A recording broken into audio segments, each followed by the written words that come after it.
quand une armée a décidé de combattre une autre armée, et puis que cette armée-là, celle qui veut combattre, celle qui a décidé d'organiser un piège contre son armée adverse, quand vous avez un ennemi, et que le plan de votre ennemi vous est dévoilé, vous avez un avantage sur lui. Quand le plan de votre ennemi vous est dévoilé, vous avez un avantage sur lui. Parce que vous avez moyen de déjouer ses plans.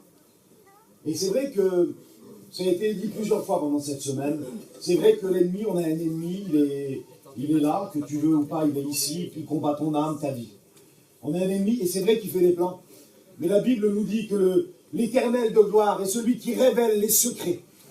Et il révèle les secrets les plus enfouis, les plus profonds, les plus cachés, jusqu'à même révéler les plans de notre ennemi. Et ce que je voudrais ce matin, c'est qu'ensemble, vous et moi, tous ensemble, on mette un grand coup de pied dans le plan de l'ennemi. Pour qu'à travers toute cette semaine, l'œuvre de Dieu se fasse. Il avait préparé des plans, mais au nom du Seigneur, ces plans ce matin, ensemble, vous et moi, on va renverser tous ces plans. Tous les terrains vont être préparés à recevoir l'onction sainte de Dieu, préparés à recevoir les bénédictions de Dieu, préparés à recevoir les délivrances de Dieu, préparés à recevoir le plan de Dieu pour chacun de nos vies. Le Seigneur a besoin de chacun d'entre nous.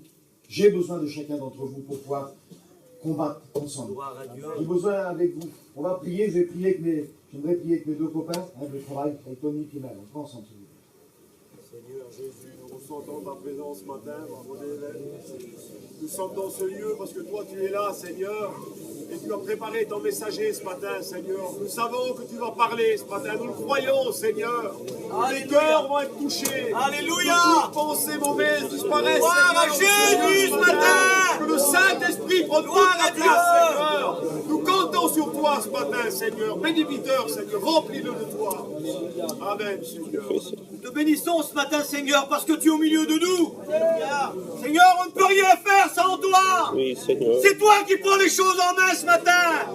C'est toi qui connais les cœurs, les personnes, les besoins. Nous se réclamons à toi ce matin, Seigneur, encore. Tu as choisi ton serviteur. Et ton serviteur, Seigneur, c'est ta bouche qui va parler ce matin. Alors, Seigneur, parle à ton Église comme tu aimes parler, Seigneur, à tes enfants. Ce matin, nous sommes à l'écoute de ta parole. Ce matin, nous voulons recevoir de toi. Amen. Ce matin, nous s'attendons au message de Dieu. La louange, l'honneur, la gloire revient à Jésus ce matin. Amen, amen, amen. Amen, gloire à Dieu. Un jour, il s'est passé un fait dans l'Ancien Testament. Vous connaissez très bien ce fait.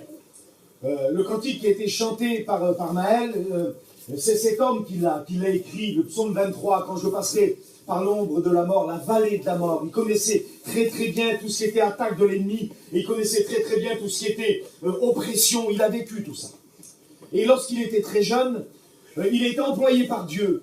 Parce qu'il faut bien comprendre, mes frères et mes sœurs, que Dieu n'a pas besoin d'hommes. Dieu n'a pas besoin d'hommes, il est Dieu. Comprenez bien que si nous retirons des bénéfices ici sur la terre de l'œuvre de Dieu, les seuls qui n'en ressortent grandis, les seuls qui n'en ressortent comblés, et les seuls qui n'en ressortent au bénéfice, c'est l'homme lui-même. Dieu n'a pas besoin des hommes. Dieu fait tout pour l'homme. Mais Dieu veut se glorifier. Et quand Dieu veut se glorifier, il ne le fait jamais avec des apparences. Il ne le fait jamais avec des capacités. Il le fait toujours avec des hommes et des femmes vils. Des choses à laquelle les hommes et les femmes de la terre n'attachent pas d'importance. Il prend toujours des choses qui paraissent rien pour le monde, et puis qui paraissent inutiles, qui paraissent très faibles, qui paraissent sans intérêt. Il prend ces choses-là et les utilise. Et c'est pour ça qu'il y a pour nous espoir de travailler pour Dieu. C'est pour nous qu'il y a grande satisfaction, bénédiction. C'est tant que nous prendrons conscience, tant que nous garderons cette vision-là, nous serons prêts de l'œuvre de Dieu à être utilisés. Dieu n'a pas besoin d'hommes de grande taille. Dieu n'a pas besoin de grands, de beaux, de forts. Dieu a besoin d'hommes et de femmes disponibles, sincères. Amen. Et cet homme-là, cet enfant-là, se trouvait disponible et sincère. Et puis, tous ceux qui se croyaient forts, avant que ce géant vienne les combattre, les hommes, vous savez, aiment se montrer.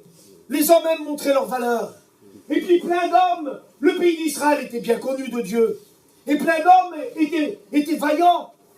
Plein d'hommes, peut-être, ne le disaient pas, mais quand ils passaient, et puis qu'ils se regardaient dans le reflet de l'eau, il disait quand même, je suis pas n'importe qui, je suis quand même assez important. Puis d'un seul coup, un ennemi s'est levé. Parce qu'il y a toujours un ennemi qui se lève, il y a toujours plus fort que soi. Et les combats de boxe, il y a des champions du monde, ils paraissent invincibles. Et d'un seul coup arrive un outsider, et en 2 rounds, il est mort. Il y a toujours plus fort que nous. Toujours. Et puis d'un seul coup, ce géant, il s'est levé. Et quand il s'est levé, ce géant-là, les hommes qui croyaient être forts, ils se sont sentis démunis.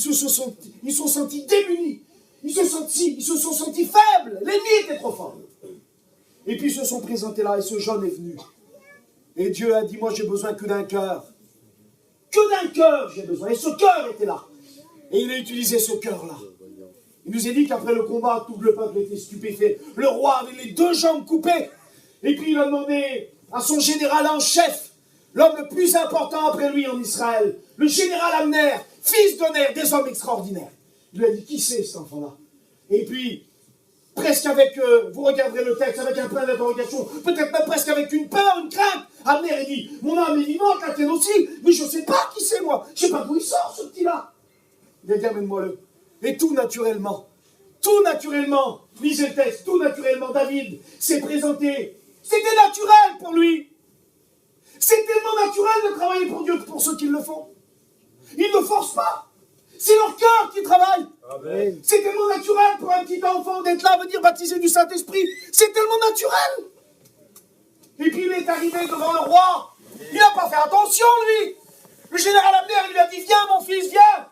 Le roi, il t'appelle là-bas. Il est arrivé, et puis, vous pourrez le lire. Lisez-le. Il est arrivé, il n'a pas fait attention.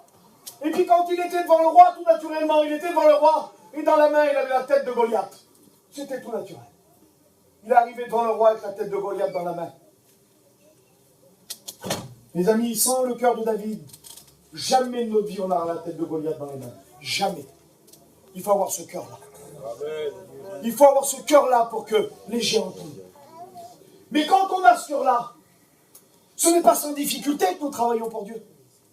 Ce n'est pas sans difficulté. Quand vous vous mettrez à faire quelque chose pour Dieu, vous aurez contre vous tous ceux qui veulent faire le contraire de ce que vous faites. Vous aurez contre vous tous ceux qui veulent faire ce que vous faites. Et vous aurez tous ceux qui pensent que ce que vous faites les amoindrissent, les font passer au second plan. À cette suite, après cette discussion entre le roi et David, il nous est dit qu'il y a une deuxième discussion. On va la lire ensemble.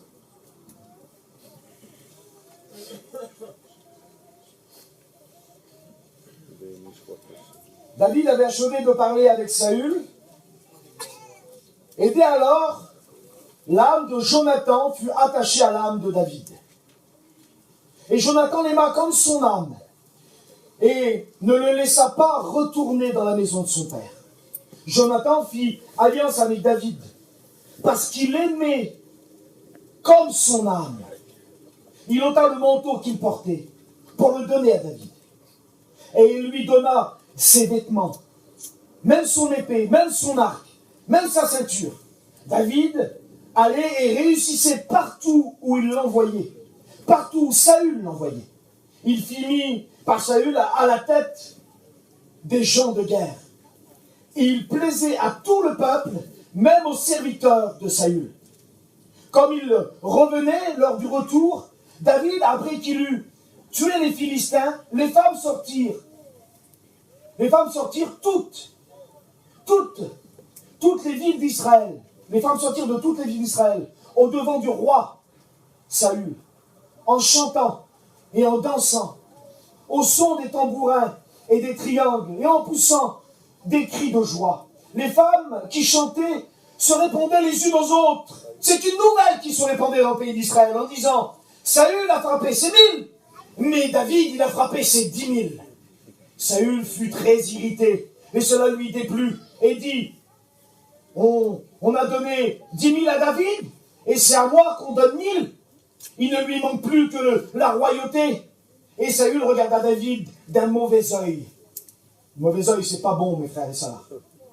À partir de ce jour-là, dans la suite, le lendemain, le mauvais esprit permis par Dieu saisit Saül, qui eut des excès de délire au milieu de la maison au milieu de la maison. David qui jouait comme les autres jours, Saül avait sa lance à la main. Saül leva la lance en disant « Je vais transpercer contre les murs ». David se détourna 2 fois de lui. Saül craignait la présence de David. Parce que l'Éternel était avec David. Et l'Éternel de lui, de Saül, il s'était retiré de lui. Il s'était retiré de lui. Ah, tout allait bien. Tant qu'il l'a aidé à vaincre les ennemis qui le méprisaient. Parce que Goliath méprisait Saül. Tant qu'il était là, tant qu'il était considéré comme un enfant vaillant aux yeux du peuple, tout allait bien. Mais d'un seul coup, les deux natures, l'héritage d'Adam et Ève, les deux natures, celles de Caïn et Abel, se sont retrouvées là. Les deux natures se sont retrouvées là, en la personne de Jonathan et dans la personne de Saül, son père. 2 aspects différents de l'acceptation de l'œuvre de Dieu. 2 aspects différents de nos frères. Il était là et quand il a vu que ce jeune avait du succès, il est arrivé une chose terrible. C'est quand il a vu que Dieu travaillait avec lui. La Bible nous dit qu'il a été en colère. Il a eu un mauvais œil. Et vous savez qui c'est qui apporte ce mauvais œil? Il s'appelle Satan.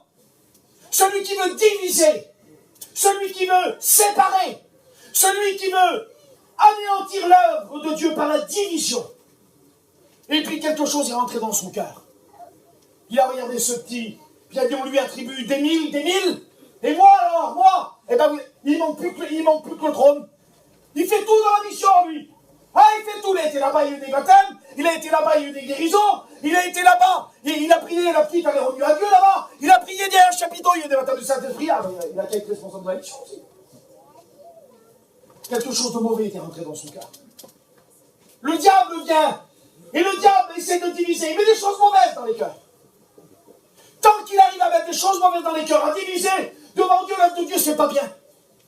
Elle se fait en partie, mais pas comme Dieu voudrait. Et d'un seul coup, il est allé voir cet autre, Jonathan. Quel amour. Amen. Quelle bonté. Quel homme. J'ai autant d'admiration pour Jonathan que pour David. Je ne sais pas si dans David, il y a eu la même attitude que Jonathan. Il a dit, tiens, t'ouvres la mon maintenant. Prends ma royauté. Prends-la. Prends mes âmes. Je te donne tout. Parce que moi, je reconnais qu'en toi, là, il y a la présence de Dieu. Et peu importe que si c'est par toi ou par moi que l'œuvre de Dieu arrive. Ce qui compte, c'est que l'œuvre de Dieu arrive. Il lui a donné. Il a dit, je t'aime, mon frère. Je t'aime, mon frère. On va reconnaître les chrétiens à Vernon, parce qu'il y a des guérisons, parce qu'on amène des personnes dans des chaises roulantes, et puis qui marchent. Non. On va reconnaître les chrétiens à Vernon. On va reconnaître les chrétiens de Vie Lumière. On va reconnaître les chrétiens du monde entier à l'amour qu'ils se portent les uns envers les autres. Il lui a dit, mon frère, je t'aime. 2 fois dans le texte, c'est écrit. Il se répète. Pourquoi il se répète? Parce qu'il l'aime. Il lui donne tout ce qu'il possède. Il lui donne son manteau. Il lui donne son arme. Il lui donne sa maison. La seule chose que je veux. Et il ne l'oubliera pas jamais de ma vie. Jamais de ma vie, je sais qu'il l'oubliera. La seule chose que Jonathan demande, il dit, ne m'oublie pas. N'oublie pas ma maison. Le Seigneur jamais vous oubliera. Il n'oubliera jamais votre maison. Il n'oubliera jamais votre descendance. Il dira, restera. Est-ce qu'il reste quelqu'un de la maison? Il reste quelqu'un de la maison d'Enoch? Tout le monde a été béni. Il reste quelqu'un de la maison de Maël? Il a fait l'œuvre de Dieu. Il reste quelqu'un de sa maison? Je vais lui faire du bien. Dieu. Je vais lui faire du bien. Amen. Ces 2 hommes-là, ils ont 2 héritages. C'est l'héritage d'Abel et l'héritage de Caïn. Mes frères et mes sœurs, je vous le dis de la part de Dieu, que le diable est subtil. Le diable est très subtil. Et Saül, quand il a vu qu'il a perdu, parce que vous savez, mes frères et mes sœurs, quand on a cette vision-là, cet œil-là, c'est pas la vision spirituelle. Quand on a cet œil-là, quand on a cette vision-là, quand cet orgueil-là vient là, quand on laisse cet accès-là au diable, je vous dis de la part de Dieu que Dieu ne travaille pas avec ça. Et l'Esprit de Dieu se retire. Je vous dis devant Dieu que c'est vrai. Quand on a de la jalousie après nos frères, quand on a de la jalousie après nos sœurs, Vous savez qu'ils étaient 3 sur la terre, 4 avec la mère. Le père, Adam, la mère, Ève, Caïn et Abel. Ils étaient 4. Cette même jalousie-là a fait que 2 frères. Ils étaient que 2 frères. C'était terrible quand même. On a besoin de son frère. On a besoin de son frère. Ils étaient 2. Il fallait du travail là. Ils avaient été touchés par le péché. Il y avait eu séparation avec la présence de Dieu. Dieu parlait à ses parents comme pire qu'avec Moïse. Il est dit que Dieu parlait avec Moïse comme un homme parlait de son ami. Mais là, c'était encore pire. Et Adam et Ève, c'était pas comme vous et moi. On a des parents, des descendants, des grands-parents, nous. Mais eux, c'était pas ça. Dieu, c'était leur père. Ils ont été créés de la même main de Dieu. Ils ont été créés de la main du Seigneur. Et puis, il fallait là soutenir, il y avait une grande chose à réparer, il fallait être là quand la famille soit unie. Ils étaient 4, 2 frères. Cette jalousie-là l'a fait tuer son frère. Et c'est la même qu'on retrouve aujourd'hui, mes amis. Quel malheur dans certaines églises. Cette jalousie-là, cette compétition. Cette compétition. Mais ce qu'il nous faut, Seigneur Jésus-Christ, c'est avoir l'attitude de cet homme-là, Jonathan. Gloire à Dieu. Quel homme. Gloire à Dieu. Quel homme. Amen. Gloire à Dieu. Il dit que ton père, il va me tuer. Il a dit, mon père, il ne fait rien sans me le dire. Mais il ne veut pas que tu le sais parce que ça va te faire de la peine. Quelle peine, comme on sait que nos frères, ils sont malheureux. Quelle peine, comme on sait qu'il va leur arriver quelque chose. Quelle peine. Quelle peine. Quelle peine. J'aimerais vous poser cette question. Quelle peine vous avez pour vos frères et vos sœurs? Quelle peine vous avez pour vos frères? C'est une question importante, mes frères et sœurs. Le diable met en nous des pensées qui nous font du mal. L'ennemi essaie d'instituer des pensées en nous qui nous font du mal. Vous savez, comme des termites. Des gens se sont fait arnaquer, ont acheté des maisons flamboyantes, là, des maisons magnifiques, des maisons mais terribles, à 5 étages. C'était peint, mais tout neuf, c'était merveilleux, tellement c'était beau. On rentrait à l'intérieur, on était éblouis. Et puis, après avoir acquéri cette maison, après avoir signé pour l'acheter, après être possesseur de cette belle demeure, après un moment, on est obligé de les retirer, les chasser de chez eux. On est obligé de leur dire, vous ne pouvez pas rester ici, mais pourquoi? Mais vous n'êtes pas au courant, vous n'avez pas mis au courant, ben non. La maison est infestée.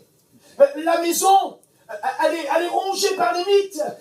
Dans le bois, un arbre, il peut paraître très beau, majestueux, on arrive au bord, on sent, ça sonne creux, parce que les mythes travaillent à l'intérieur. Le diable ronge à l'intérieur. Et on devient creux. Non seulement on devient creux, mais on n'est plus des maisons où on peut venir s'y abriter. On n'est plus des maisons accueillantes. On n'est plus des maisons où nos frères sont en sécurité. Parce que quand cette œuvre du mal se fait en nous, on est des maisons qui peuvent tuer nos frères. On est des maisons qui peuvent engloutir nos frères. Parce que cette œuvre-là, on l'a laissé grandir en nous. Parce que l'œuvre de Dieu, vous savez qu'à cause de mauvaises décisions de quelques-uns, l'œuvre de Dieu, c'est pas fait comme Dieu voulait. Parce que des hommes ont cherché leur intérêt. Parce que dans une équipe de travail, un était plus en avant que d'autres, alors d'autres se sont séparés. Ils n'acceptaient pas que leurs frères soient devant. Ils n'acceptaient pas qu'on parle d'eux. Ils n'acceptaient pas que c'était par eux. Alors, voulant recevoir plus, travaillant plus, ils ont fait comme Saül. Ils se sont mis à faire des choses que Dieu ne leur avait pas demandé. Ils se sont mis à faire des choses que Dieu n'était pas d'accord avec eux. Ah, ils ont monté des chapiteaux. Ah, ils ont ouvert des églises. Ah, ils ont été évangélisés. Ah, ils sont missionnaires. Ils sont tous comme vous voulez. Ils sont aumôniers. Mais le but n'est pas bon. Et Dieu le sait. Dieu connaît le cœur. Alors il s'est mis là. L'armée des Philistins, elle monte. Et quand elle monte, l'armée des Philistins, là, il nous est dit que Samuel va dire à Saül, tu vas attendre ici dans une période de 7 jours. Oh, à la période fixée, je monterai moi-même faire le sacrifice pour que tu puisses aller combattre cette armée. Et cet homme-là, cet homme qui voulait absolument la gloire, mais cet homme qui se sentait si creux. Comment avoir de victoire quand on se sent si creux? Quand on se sent vide? Quand on ne sent pas Dieu avec nous? C'est compliqué. C'est compliqué d'aller témoigner quand on sent que Dieu n'est pas avec nous. C'est compliqué de prêcher quand on sent que Dieu n'est pas avec nous. C'est compliqué de faire quelque chose, de partir loin tout seul quand on sent que Dieu n'est pas avec nous. Alors qu'est-ce qu'il a fait? Comme il sait que Dieu n'est pas avec lui, les autres ne savent pas, mais lui, c'est pour ça qu'il a fait ça. Parce que les autres, ils ne l'ont pas vu. Les autres, ils ne l'ont pas vu comment t'es dans toi. Mais toi, tu le sais. Tu comprends ça? Alors il s'est mis à faire une chose qu'il n'avait pas le droit. Parce que c'était interdit que ces deux fonctions se rencontrent. Celle du souverain sacrificateur et celle du roi. Il était roi, lui. Il n'avait aucun droit d'être souverain sacrificateur. Il n'était pas sacrificateur, lui. Il n'y avait pas le droit de ces deux fonctions se rencontrent, le sacrificateur et le roi. Et il dit, ah, j'ai écouté l'armée monter. Et puis, je me suis dit, tu vas pas venir. Alors, je me suis fait violence. Il dit, j'ai pris sur moi, j'ai fait le vaillant. Et je me suis fait violence et j'ai fait le sacrifice. Quelle vilaine violence. Quand on n'a pas Dieu avec nous, on force beaucoup, je vous le dis. On force, mais quelle vilaine façon de forcer. Il faut qu'on se fait violence inutilement. Quand on force pour l'œuvre de Dieu et que notre cœur y est, même si on est en miettes, c'est pas grave. Même si on fait des milliers de kilomètres, quelle bonté. Amen. Quand on souffre pour l'œuvre de Dieu et puis qu'on sent Dieu avec nous, qu'on a nos frères avec nous dans les bras. Amen. Nos frères, on est ensemble, qu'on se sent soutenus, qu'on est à 2, à 3, qu'on dit conduis un peu mon frère, toi, je vais me reposer un peu moi. Il y en a de toujours conduire. Ils veulent toujours conduire, mais passe-moi le volant. T'es fatigué, tu vas nous rentrer dans un mur. Ça t'a fait 1000, 2000, 4000 km. Non, je veux conduire. Il va pas lâcher le volant. Il fait l'accident, il tue tout le monde dans l'auto. Il amène l'homme de Dieu à la perte. Laisse conduire les autres un petit peu. Lâche le volant un petit peu. T'es fatigué, mon copain. T'as les yeux, ils tombent comme ça. T'es fatigué, laisse conduire les autres un petit peu. Mets-toi là à l'arrière, même pas à l'avant. Parce qu'à l'avant, tu pourras même pas surveiller ton copain à côté. Passe à l'arrière. Il est temps pour ça. Il est temps pour toi de dormir sur la banquette derrière. Repose-toi un petit peu. Et laisse conduire un peu tes copains. Laisse-les faire. Ils savent bien, vous savez. Tes copains, ils savent aussi tant que toi. Parce que c'est pas eux, c'est Dieu qui fait. C'est pas toi, c'est pas tes copains, c'est lui qui fait. Alors que c'est toi ou eux, c'est pareil. Amen. Il s'est mis à faire quelque chose qu'il n'avait pas le droit de faire. Il s'est mis à faire. Il a joué non seulement le roi, mais en plus il a joué le sacrificateur. On ne peut pas être prophète, docteur, évangéliste, on ne peut pas être tout. C'est pas possible. On ne peut pas faire les réunions de jeunes, les grandes réunions, enseignants, missionnaires, aumôniers. On ne peut pas, on est l'homme orchestre, il n'existe pas. Hein. C'est pas beau un orchestre, vous l'avez vu. Un beau musicien, comme on le sait beau. Un beau musicien, pas plus beau. Un garçon qui joue bien de la guitare, il y a un petit qui joue de la guitare, là, il n'est pas plus beau. Un pianiste qui a beauté. Mais un homme qui arrive avec tout sur lui, là, le tambour, le tout, on va dire que c'est pas ridicule, Seigneur Jésus-Christ. C'est pas ridicule. Il arrive, il a tout sur lui, là, mais va te coucher. Va te reposer, il va pas la fatigue, on peut plus, regarde. Tu portes tout sur toi, tu veux tout jouer en même temps. Va te reposer un peu, lâche tout vers toi, monte, prie, reste tranquille un petit peu. Reste tranquille un peu. Il s'est mis à faire ce que Dieu lui a pas demandé. Quel dommage quand on fait ce que Dieu ne nous demande pas. Quand on fait ce que Dieu nous demande, si on souffre un peu, mais c'est pas de la souffrance de toute façon. Même si on est un peu fatigué, c'est pas grave, c'est pour Jésus. Quelle réjouissance qu'on travaille devant nous. Quelle réjouissance quand on va dans un pays étranger et qu'il y a des conversions. Quelle réjouissance quand on va dans une prison qu'un homme se convertit. Quelle réjouissance quand on est dans notre salle, qu'on prêche et qu'on voit que la salle elle se remplit, elle se remplit, elle se remplit. Mais même si on souffre un petit peu, c'est pas grave. Gloire à Dieu. Ce qui compte, c'est l'œuvre de Dieu. Qu'elle se fait par quoi, ou par moi, c'est pas important ça. Ce qui compte, c'est l'œuvre de Dieu. Vous comprenez ça? Ce qui compte, c'est l'œuvre de Dieu. C'est pas à nous l'œuvre de Dieu. Les brebis, c'est pas à nous. C'est Jésus les a rachetés avec son sang. Comprenez ça? Ils sont à lui. C'est ses brebis, lui. Et le diable, il vient, puis il met des mauvaises pensées. Il met des mauvaises pensées. Daniel, chapitre 2, verset 28, il dit ça. On va faire un lecture ensemble. C'est peut-être, je vous dis tout à l'heure, il y a dans les cieux un Dieu qui révèle les secrets. L'Ecclésiaste, chapitre 10, verset 1, dit les mouches mortes infectent et font fermenter l'huile du parfumeur. Un peu de folie l'emporte sur la sagesse et sur la gloire. C'est vrai, on a beau être vaillant comme on veut, on a beau faire chanter, faire tout ce qu'on veut. Vous savez, on prend un gros paquet de pâtes comme ça, de farine, on fait 10 kilos de pâtes. C'est 10 kilos de pâtes. Vous dire, bon, ça fait beaucoup, 10 kilos de pâtes. On va prendre une toute petite pincée de levain. C'est rien. C'est rien. On ne la voit même pas. On peut la dissimuler. Une toute petite pincée de levain. Et la pâte à monte. Pas de mélange. Dieu n'a jamais accepté le mélange. Et là où il y a de la compétition, là où il y a de la concurrence, là où il y a de l'animosité, là où il y a de la jalousie, il y a entrave à l'œuvre de Dieu. Il y a des murs qui se dressent. Mais c'est rien, c'est un petit peu. On le regarde un petit peu du mauvais œil. C'est dangereux, mon frère, quand tu regardes tes frères du mauvais œil. C'est dangereux, ma soeur, quand tu regardes ta soeur du mauvais œil. Parce que la vision de ce mauvais œil permet à l'ennemi d'avoir accès dans ta vie. Tu comprends ça? Tu permets à l'ennemi d'avoir accès dans ta vie. Oui, les mouches mortes infectent le parfum. Il ne peut rien en faire. Merci de ta grâce, Fils de Dieu. Je ne veux pas être long ce matin. Je ne veux pas être long, je ne veux pas me perdre Ça va pas être long, je vais essayer d'être le plus court possible. Vous savez, on est obligé de lutter, mes frères et sœurs. Il n'y a pas de victoire sans lutte. Et sans lutte en plus acharnée. On est obligé de lutter. Et on est obligé de lutter contre nous-mêmes. On est obligé de lutter contre nous-mêmes. Parce que si on ne se reprend pas, si on ne fait pas ce qu'il faut, elle, il a prêché dimanche. Vous savez, on a mis que Dieu. Vous savez, je parlais des gitans ce matin-là. Le langage, jamais on le comprend. Je ne suis pas gêné. Je ne suis pas un théologien, vous comprenez bien. Je parle d'un langage que vous connaissez. Je ne vais pas utiliser des mots français que je ne comprends même pas. Je parle ce que vous voulez. Si on ne se reprend pas, si on ne fait pas quelque chose. Vous voyez, devant, il y a des bennes devant. Des bennes ouvertes. On se retrouve comme des bennes ouvertes. Vous comprenez ça? Il faut à un moment se dire, mais ça ne va pas. C'est quoi ces pensées, ça? C'est pas spirituel, ces pensées. Elles ne viennent pas de Dieu, ces pensées-là. C'est pas spirituel. Ce regard sur mon frère, c'est pas spirituel. Ce regard sur ma soeur, c'est pas spirituel. Il faut faire quelque chose. Ah, il faut lutter, mais c'est pas facile. Il était devant lui dans la chambre où il jouait comme d'habitude. Il était là pour la peser. Et vrai, ah, lui là, je ne peux pas l'écouter chanter, il passe pas. C'est pas bon, mon frère. Parce qu'il chante pour Dieu, lui. Lui là, je ne peux pas l'écouter prêcher. Je ne peux pas, il m'énerve. Il t'énerve. C'est dangereux, mon frère. Parce qu'il prêche la parole de Dieu. Oh Dieu, c'est vrai, Seigneur. Il était dans la chambre, il ne supportait plus. Pourtant, c'est lui qui jouait. Il jouait pour la peser. Comme à son habitude. Il jouait, il chantait des cantiques pour la peser. Il était dedans, il regardait tellement qu'il manquait quelque chose en lui. Il dit, je vais prendre la lance, je vais le transpercer, je vais le prendre. Tellement qu'il avait quelque chose qui était brûlé dans son cœur. Quelle vilaine chose. Vous vous rendez compte, vous, des frères ensemble? Vous vous rendez compte, vous, des sœurs ensemble? Vous vous rendez compte? J'ai dit tout à l'heure, avant qu'il se passe des grandes choses, quelquefois, il faut nettoyer les terrains. Comprenez ça? On est au début de la semaine. Des fois, il faut nettoyer les terrains. Parce que si les terrains ne sont pas nettoyés, il faut d'abord nettoyer nos terrains. J'ai besoin de moi, Peter, j'ai besoin de nettoyer mon terrain, pour que mon terrain soit propre. Vous comprenez ça? Pour que mon terrain soit bien. Alors,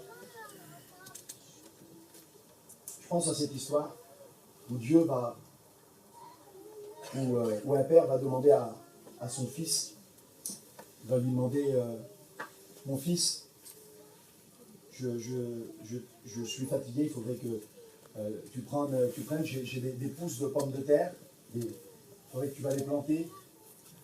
Et c'était assez conséquent dans le volume, et il faudrait que tu le fasses pour moi. C'était des fermiers.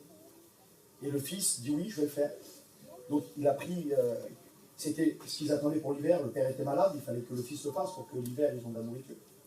Et le champ était assez loin, où il fallait aller planter. Et il fallait préparer le champ. C'est compliqué. Il fallait donc enlever les pierres à la main, enlever les racines à la main. C'est dur. Tout le monde veut être béni. Mais il a demandé d'abord, qui c'est qui veut être béni? Qui c'est qui veut être béni? Tout le monde peut être béni. Mais les frères, mes soeurs, veut être béni. On réclame l'onction sainte du Seigneur, mais l'onction sainte du Seigneur, elle ne tombe pas comme ça. Vous comprenez ça, mes frères et sœurs? Il faut que nos cœurs soient préparés en Dieu. On est comme on est, mais au moins qu'on soit vrai. Vous comprenez ça? Au moins qu'on soit vrai.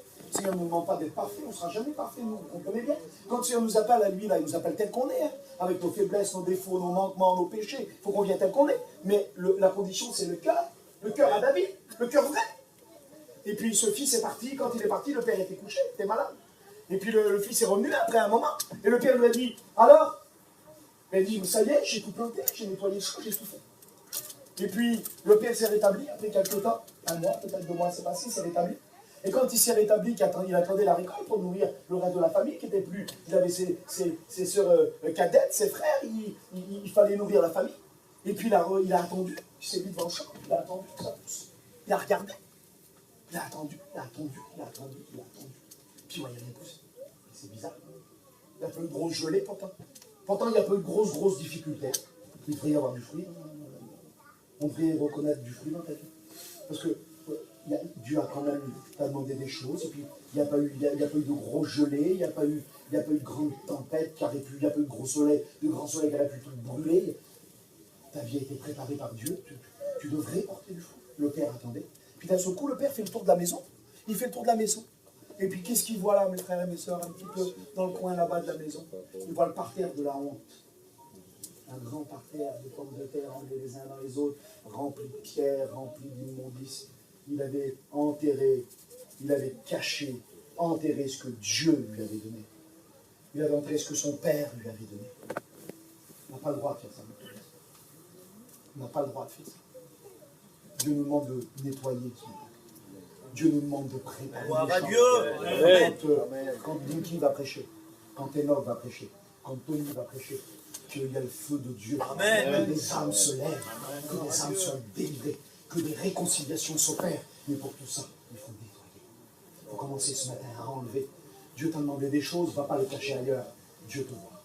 Dieu te voit. Dieu te voit, c'est important. J'essaie de regarder pour essayer d'être le plus court possible. Alors ces pensées viennent, le diable essaie de mettre ça dans nos cœurs, dans nos vies, de diviser. Vous savez, regardez, il y a une bonne équipe qui travaille ensemble. Que ce soit dans les crêpes. Moi, vous savez, devant Dieu, le Seigneur connaît mon cœur et Dieu sait mes pensées. Je prêche la parole de Dieu, je ne prêche ni pour un autre, ni pour lui, ni pour elle. Vous comprenez ça? Je prêche parce que Dieu m'a demandé de le faire. Quand on a une équipe, des fois, quand on part dans une... Il y a plein de serviteurs, il y a plein de frères, il y a dans d'autres missions, dans tout. Faites attention, quand vous êtes des fois dans une bonne équipe, quand vous êtes utile dans l'œuvre de Dieu, le diable va tout faire pour vous diviser. Le diable va tout faire pour vous séparer. Vous savez pourquoi? Parce que le diable, il sait qu'ensemble, vous êtes plus fort. Parce qu'il sait, lui, que quand vous êtes ensemble, vous pouvez les resserrer, les rangs. Mais tout seul, quel rang on va resserrer? Il y a des trous partout. On est éloigné, on est sur la muraille, on va travailler. On va travailler sur la muraille. Mais Néhémie, on est trop éloignés les uns des autres, ça ne va pas. Ça ne va pas. Quand on fait comme ça, de loin, là, ça ne va pas. Comment on va faire pour travailler comme ça? Alors, chacun dans sa petite camping, là. Chacun dans son endroit. Et de loin, toute la semaine, là. On fait nos affaires. Parce qu'on est tout seul, on préfère ça, on fait nos affaires. Et de loin, on fait ça. Puis après, on vient, on s'assied à la réunion. On ne peut pas travailler comme ça. Moi, j'ai besoin de vous parler, moi. J'ai besoin de vous regarder dans les yeux. J'ai besoin de vous prendre dans mes bras. Le travail de Dieu, c'est comme ça qu'il se fait. Quand mon frère, il ne va pas, j'ai besoin de dire, mon frère, tu as quelque chose qui ne va pas. Mais mon frère, il ne faut pas que c'est un orgueilleux. Donc il me dit, oui, ça ne va pas, mon Peter. J'ai des difficultés. Eh bien, nous allons prier ensemble, mon frère. Et Dieu va le bénir. Gloire à Dieu. Et moi, quand ça ne va pas, je vais vers mon frère. Je dis, mon frère, j'ai besoin de ton aide. J'ai des grandes difficultés. Merci, le diable essaie de mettre des pensées dans ma tête. Et ces pensées-là, il essaie de me regarder. Il essaie de me donner un œil qui n'est pas celui de la spiritualité. Je ne suis pas bien. J'ai besoin de conseils. J'ai besoin de conseils. Maintenant, on ne peut pas donner un conseil. On ne peut pas leur dire quelque chose. On dit, ça serait bien si tu fais comme ça. On ne peut pas leur parler.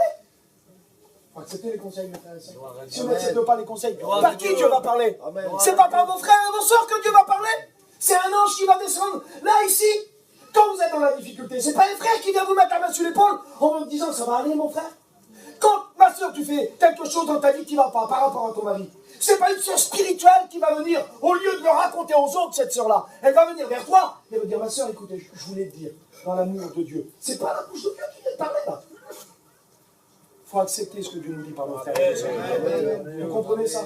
Il faut accepter ce que Dieu nous dit par nos frères et par nos sœurs. C'est lui qui le fait. Il faut lui résister, mes frères et sœurs. Je sais que c'est dur. On vit un monde de misère. Devant Dieu, c'est dur. On vit un monde terrible.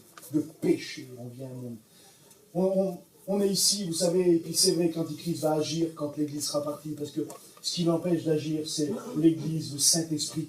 Et c'est obligé, parce que il n'y a que l'Église sainte du Seigneur qui vit cette vie-là. Le reste du monde est corrompu.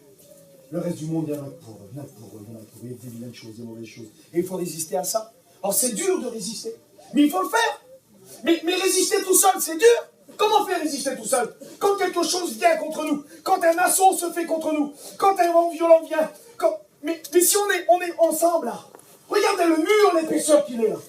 Regardez le mur, l'épaisseur qu'il est. Qui va passer? Regardez l'épaisseur du mur. On est 2, on est 4, on est 10, on est 20, on est 30. L'autre il prie à 1 heure, l'autre à 2 heures, l'autre 4 heures, 5 heures, 6 heures, 7 heures. L'autre il chante, l'autre il témoigne, l'autre il lit, il resserre. Mais l'ennemi, il est écrasé au milieu du mur. Écrasé au milieu du mur. Mais c'est à la mesure où nos cœurs seront pour lui. Quelle contentesse que Maël a fait la réunion, toi et le monde était béni. Mais quelle contentesse! Quelle contentesse le petit frère qui chante, que tout le monde était béni, mais quelle contentesse! Prends ma veste, prends mes souliers, c'est pour la gloire de Dieu. Vous comprenez, c'est pour les âmes, c'est pas pour nous qu'on travaille. C'est pour les âmes. Quand on n'a pas compris qu'on travaille pour Dieu, on n'a rien compris. Quand un diacre, il travaille pour les pasteurs, il n'a rien compris. Quand un diacre qui croit qu'il travaille pour les pasteurs, il s'attend à recevoir une récompense. Écoutez, quand un homme travaille pour quelque chose, il s'attend à recevoir une récompense. Pourquoi il travaille? S'il travaille pour la gloire des hommes, s'il travaille pour les hommes, la reconnaissance des hommes, s'il travaille pour qu'on dise son nom, est-ce que vous savez que le cerveau humain, le plus grand plaisir qui peut se trouver dans le cerveau humain, c'est scientifique, ça a été prouvé, c'est quand quelqu'un écoute son nom, ou quand quelqu'un voit son nom écrit. Ça fait quelque chose dans son cerveau, il y a une hormone qui se fait, et ça fait un grand plaisir en lui. C'est la chair. Un homme aime bien être cité. Le frère Intel va venir juste ici. La sœur Intel, elle a fait ceci. Le frère Intel, il a fait cela. La sœur Intel, elle a été là-bas. Et si on travaille pour ça, et si on ne l'obtient pas, si d'un seul coup, le frère, parce qu'il est occupé par d'autres besoins, parce que Dieu lui met dans sa tête qu'il y a d'autres besoins, il ne t'appelle pas, il ne te cite pas, il ne fait rien. Tu as travaillé pour quoi là? Tu t'as tué toute la semaine, tu as mis tous les poubelles dedans. Tu as été, personne t'a vu, tu as été dans les chemins, tu as été partout. Tu as tout remballé, tu t'es mis dans la misère jusqu'à là, et on ne t'a même pas cité. Tu as travaillé pour ça, toi. Alors pourquoi tu as travaillé? Ben tu as travaillé pour rien. Parce que tu n'as pas reçu ce que tu attendais. Et mes amis, c'est pas pour ça qu'on travaille. C'est pour le Christ qu'on travaille. Et là, à ce moment-là, mes frères et sœurs, quand vous attendez rien du monde, quand vous attendez rien des hommes, même si on ne vous donne rien, vous vous en moquez. Parce que vous travaillez pour Dieu. Vous comprenez ça? Il s'est mis ce vilain sentiment dans son cœur. Dieu qui part de mon cœur, ce vilain sentiment. Qui s'en va, ce sentiment-là. S'il essaie de mettre ça dans ton cœur, qui part ce vilain sentiment-là. Tu chantes, toi, il y en a un qui a passé 4 fois là. Regarde, ça y est. Tu l'as repéré. C'est vrai, Seigneur. Tu l'as repéré, à moi. Il m'appelait tout à l'heure, à moi. Il chantait, Dieu vient. Dieu, il veut utiliser tout le monde au moment où Dieu a décidé, mais il s'est créé ça dans ton cœur. Il m'a appelé tout à l'heure à moi. Là, j'aime bien. Et puis ça y est, tu passes à côté de la mission. Dieu avait préparé des choses pour toi, mais juste à cause de ça, parce qu'il y a eu un petit peu de levain, toute la pâte à la vie. Toute la mission est loupée. Tu loupes tout, Dieu a des choses pour toi, préparer tout, mais il ne peut pas venir en toi faire ce qu'il faut. Parce qu'en toi, il y a de mauvaises choses, en toi, il y a de la compétition, en toi, il y a de l'orgueil, en toi, c'est pas ce que Dieu voudrait qui t'anime. Alors, tu peux peut-être faire des choses, mais tu ne fais pas comme Dieu veut. L'œuvre de Dieu se fait, mais en partie. Dieu veut que l'œuvre se fasse entièrement, mais toi, tu fais en partie. Mais en partie, Dieu n'est pas satisfait. En partie, ça ne lui convient pas. Ce que Dieu veut, c'est qu'il fasse entièrement. Amen. Vous comprenez ça? Entièrement l'œuvre. Il faut qu'on fasse ce qu'il faut.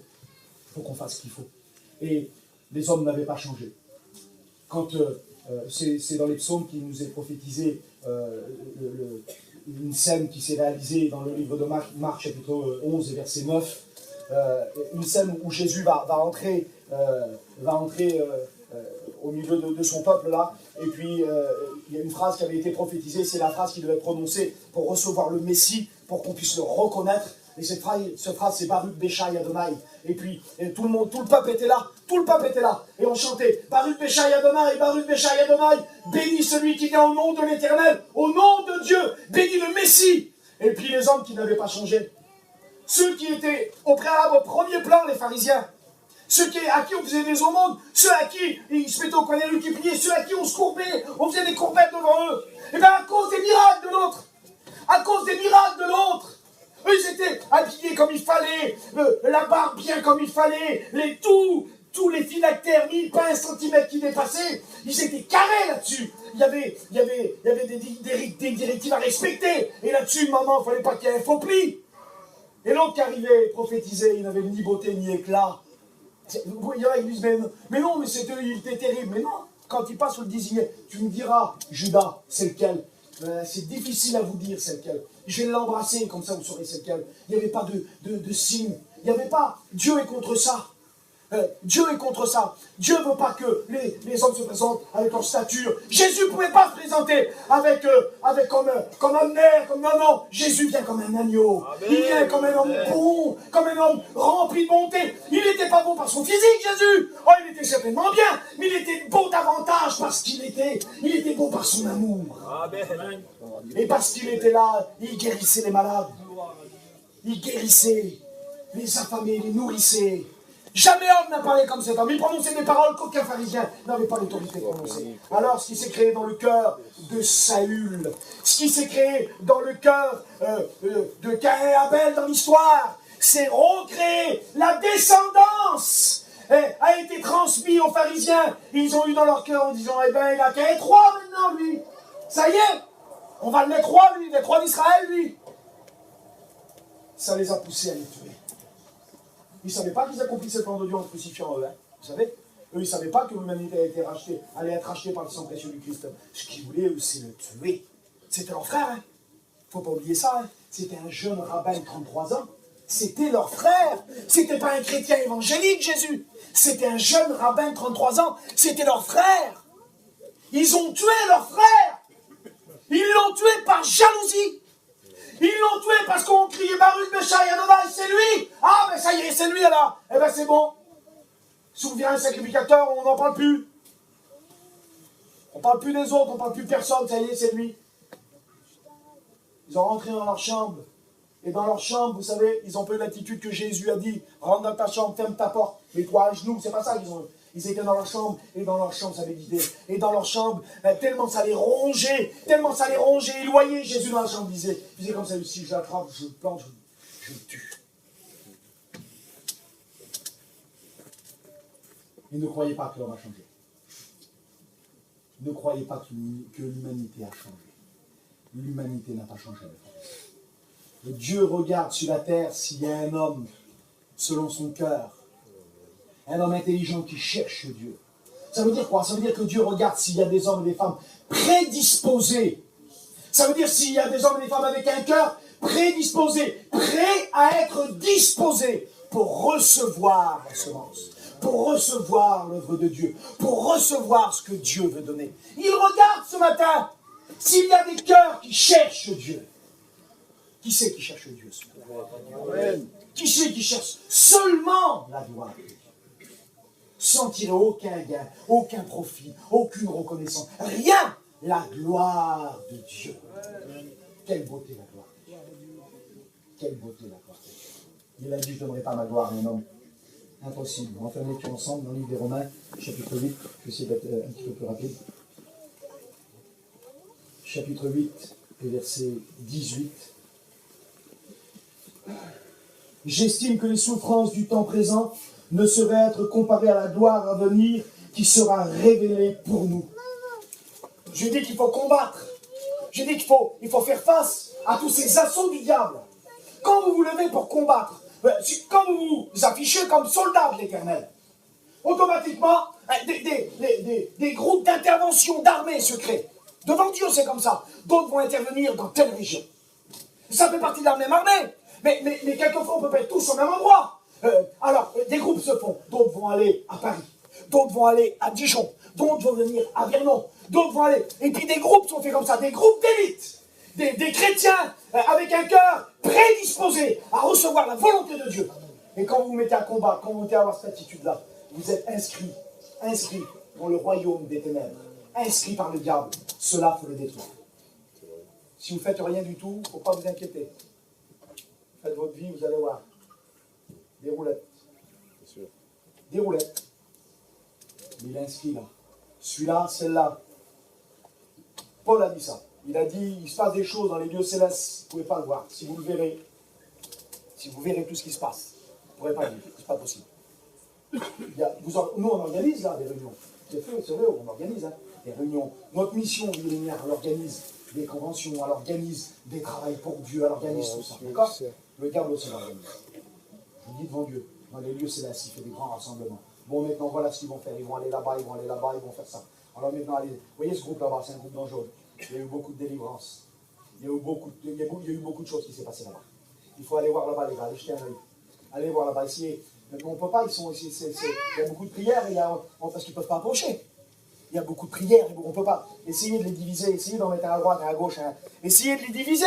Quand vous allez les diviser, vous allez les coincer dans un coin de 3, vous en prenez un tout seul, ça y est déjà celui-là. Déjà, au lieu d'en rester 260, il en reste 259. Et un par un comme ça, allez-y, un par un. Et lui, il n'est pas fatigué. On se fatigue, nous, on n'en peut plus des fois. Mais lui, il n'est pas fatigué. Jamais il est fatigué, lui. Comprenez? Ces émissaires, ils ne sont jamais fatigués. C'est ça qu'ils ont peu de temps, là, ils travaillent. Nous, on dort la nuit, il ne dort pas la nuit. Lui, il fait des plans. Mais ces plans nous sont révélés ce matin, un gros coup de pied dans son plan. Gloire à Dieu. Gloire à Dieu. Parce que le Seigneur nous laisse pas. Amen. Parce que le Seigneur Jésus-Christ nous révèle le plan du diable. Parce que le Seigneur, il voit tout ce qui se trame dans le secret. Il y a quelque chose qui pourrait être caché aux yeux de Dieu. Il le sait. Allez, il essaie de faire vite. Parce qu'il court pour faire vite, parce qu'il sait que Dieu va révéler à ses serviteurs ce qu'il est en train de faire. Et Dieu a révélé ce matin, je le crois, de tout mon cœur, comme il va le faire dans les jours à la suite par les autres serviteurs, qu'il y a une œuvre faite. Et les souffrances à présent. Alors, quelqu'un qui dit ça, c'est quelqu'un, il ne faut pas qu'il parle comme ça, dans le vent. Il dirait, bon, si je vais aller vers quelqu'un, moi je vais dire, écoute ce que tu passes. Je ne veux pas dire de nom, hein. Vous savez qu'il y a beaucoup de personnes qui ont passé par beaucoup de misère ici, et je ne veux pas être déplacé. Hein. Alors, il y a un tel, bon, ce que tu as passé, c'est rien, c'est maladroit, ça, c'est pas terrible. À côté de ce qu'il va avoir, tout, mais tu sais comment tu sais, toi, tu as dit quoi, tu étais où? C'est pas, c'est maladroit, il ne faut pas faire ça. Mais lui, la Bible nous dit que cet homme-là, il était loin d'être orgueilleux, il était loin, vous savez, de se mettre devant, il était loin de vouloir tout pour lui. Hein. Il a pris son petit Timothée, regardez le conseil. Je l'ai reçu cet été dans mon cœur, et puis je dis, Seigneur, je voudrais quelque chose quand même pour travailler pour toi, avec les frères, on était bénis. Pas sans difficulté, vous connaissez l'œuvre sans difficulté, vous n'en connaissez pas moi. Pas sans difficulté, mais on a été bénis quand même. Et puis, je dis, Seigneur, j'ai une petite direction pour moi. Je dis, Seigneur, et puis le Seigneur est bien, puis regardez le mot qui m'a dit encourageant, c'est vraiment encourageant, mon Dieu, c'est vraiment, il m'a dit, souffre avec moi. Souffre. Souffre. Je ne sais pas quoi vous attendiez, moi. Mais mes amis, on est un peuple, il faut qu'on fasse attention à ce qu'on dit. Et je vais peser mes mots. Mais dans le domaine et dans le cadre spirituel, vous allez comprendre ce que je vous dis. C'est pas grave ce que je vous dis. Hein. Une mère, quand elle a un heureux événement, c'est dans la douleur qu'elle apporte la vie. Il n'y a jamais de vie, mes frères et sœurs, qui sera apportée autour de nous. Sans douleur. Vous comprenez ça? Il faut qu'on souffre. Il faut souffrir. Celui qui ne veut pas souffrir, jamais de sa vie pour apporter la vie. Jamais. C'est une ordre de Dieu. Tu vas souffrir pour apporter la vie. L'Église va souffrir pour apporter la vie. Dans les derniers temps, vous allez ramasser. C'est pas grave. Je veux dire pourquoi c'est pas grave. Vous avez connu des peines, des séparations, vous avez connu tout ça. Vous avez connu de la difficulté, manque d'argent, manque de ceci, manque de cela. Et lui, il connaît très bien ce qu'il dit. Parce que cet homme rempli d'humilité, il dit, j'ai connu un homme il y a 22 ans.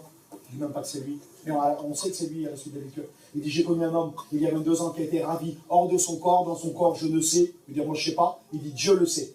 Par contre, je sais une chose, c'est qu'il a vu et entendu des choses qu'il n'est pas permis à l'homme d'exprimer. Et c'est tout.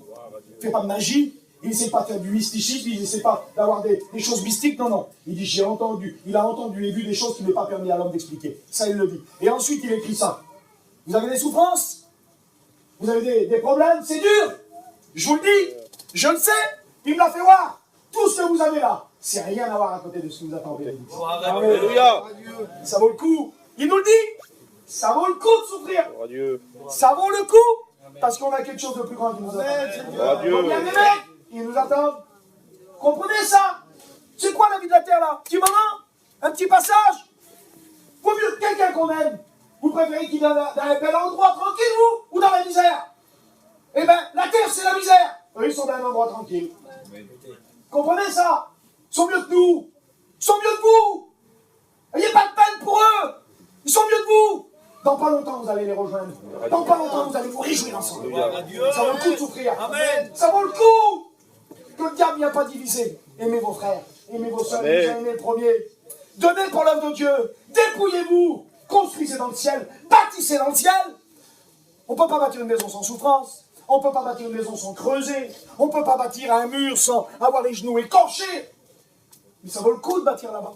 Parce que là-bas, il n'y a pas de teigne, il n'y a pas de rouille, il n'y a rien. Il n'y a rien qui peut.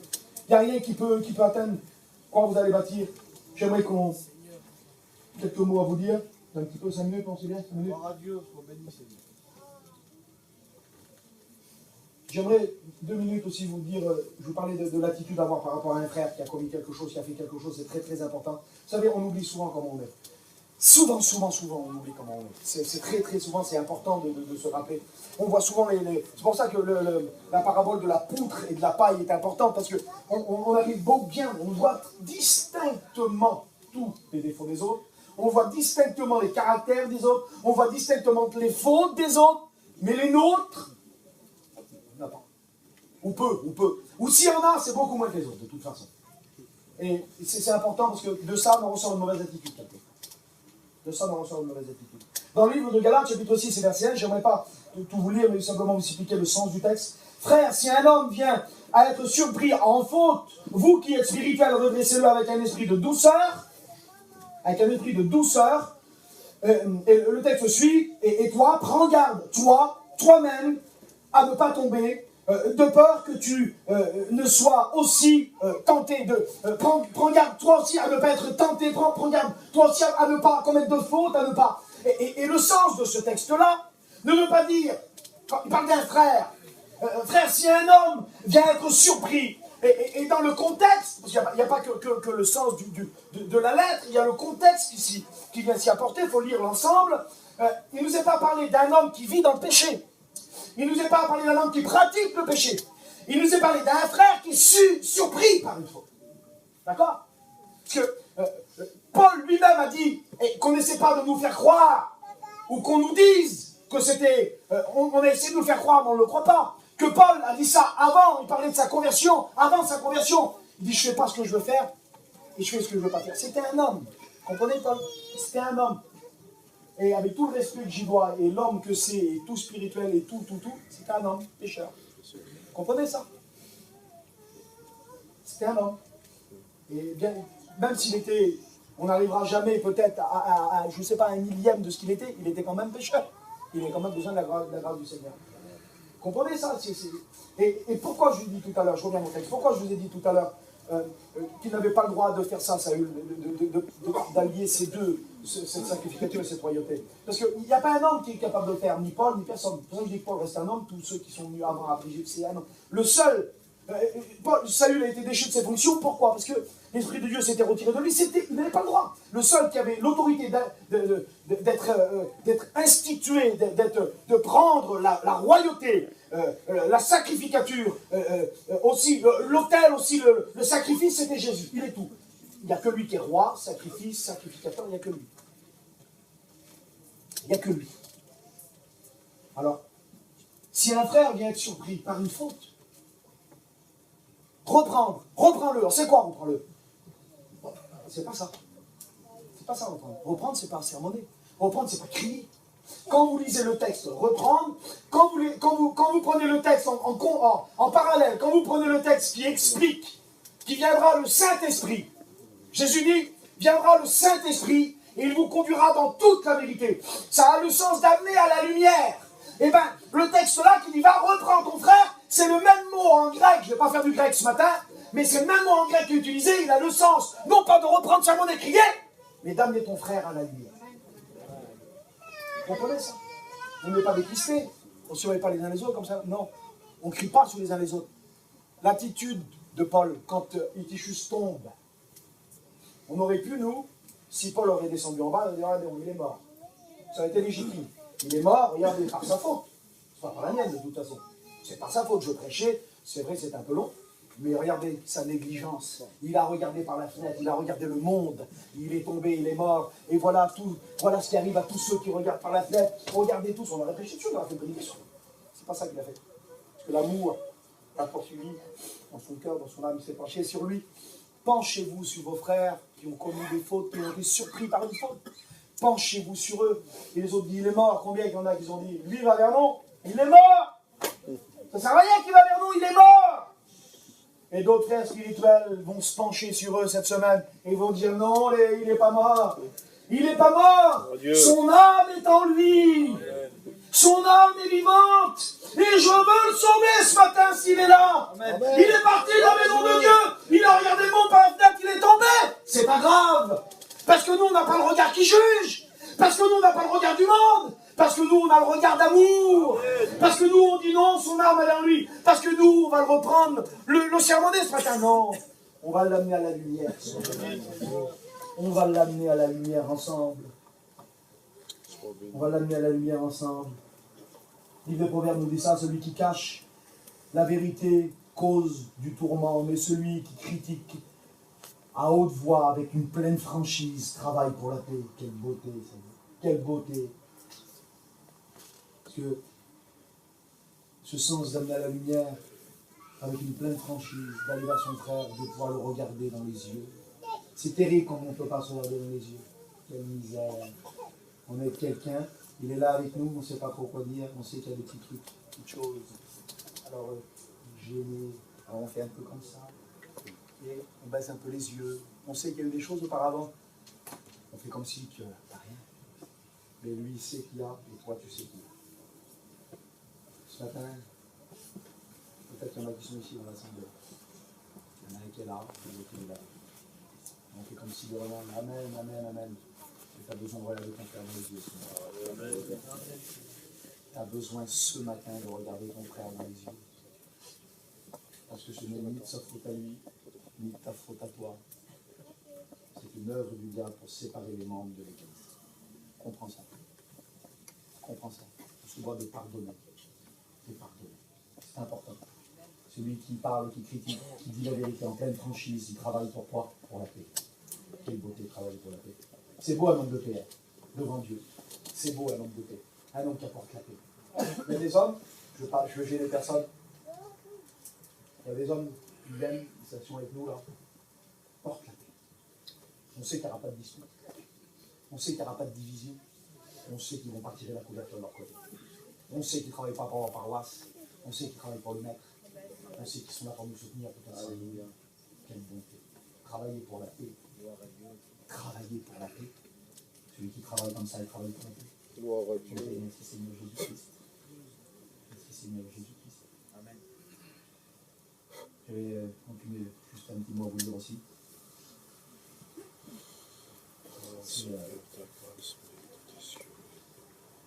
C'est ce qui concerne le livre de Jacques, il est résister. J'ai parlé de résister. Résister au diable et il fuira loin de vous. Résister au diable et il fuira loin de vous. Alors qu'est-ce qu'on va faire? On va résister. Amen. Alors c'est quoi résister? Résister,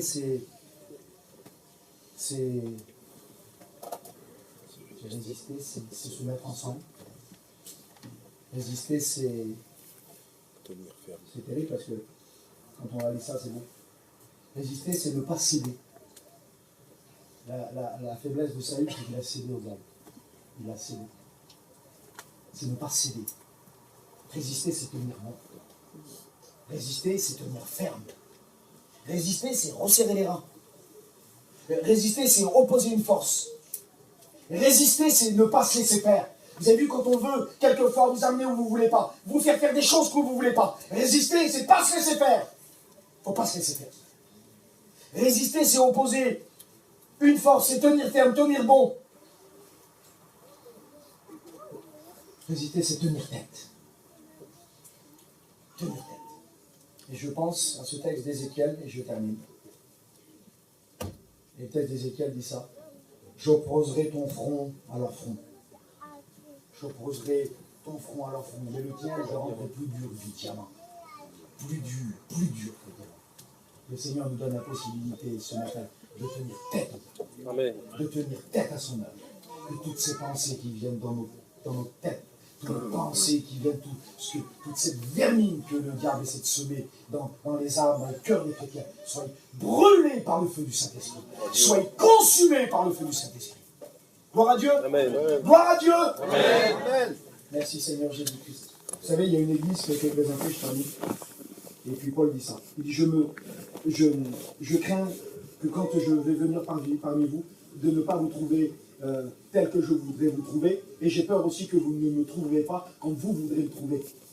Trop laxiste ou trop... Parce que j'ai entendu. J'ai dit ça l'autre jour à un copain, j'aimerais bien avoir entendu d'autres choses. J'aimerais bien. Il faut écouter des nouvelles, c'est pas terrible. J'aimerais bien écouter d'autres choses. La division, c'est pas terrible. Il dit, je crains de trouver parmi vous des querelles, des animosités.